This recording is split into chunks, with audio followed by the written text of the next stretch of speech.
కోడళ్ళు మీ ఓటు జాగ్రత్త. రేపటి నుంచి ఏపీ వ్యాప్తంగా స్పెషల్ ఇంటెన్సివ్ రివిజన్ ప్రక్రియ ప్రారంభం కాబోతోంది. కొత్త కోడళ్లు తమ వంశ వృక్షాన్ని ఇందులో నిరూపించుకోవాల్సిన అవసరం ఉంది. పుట్టింటి నుంచి విడివడి మెట్టినింట అడుగుపెట్టిన తర్వాత ఇంటి పేరు మారిపోతుంది. కానీ సర్ మాత్రం మీ వంశ వృక్షాన్ని తెలుసుకోవాలనుకుంటోంది.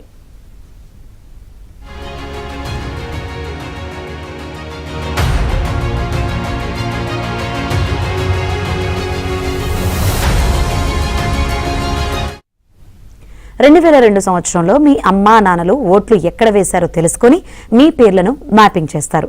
మీ తల్లిదండ్రుల ఎవరో కూడా చెప్పాలి. ఇది మొదటి పద్ధతి. ఒకవేళ వీళ్ళెవరూ లేకపోతే వారికి సంబంధించిన ఆధారాలను అంటే ధృవీకరణ పత్రాలను సమర్పించాల్సి ఉంటుంది. ఇది రెండో పద్ధతి. ఈ రెండిటిలో విఫలమైతే మాత్రం మీ ఓటు హక్కు చిక్కులో పడుతుంది. మీరు మీ వంశవృక్షానికి సంబంధించిన తగిన నిర్ధారణ చేయగలిగితే మాత్రం మీ ఓటు హక్కుకు వచ్చిన సమస్య ఏమీ ఉండదు.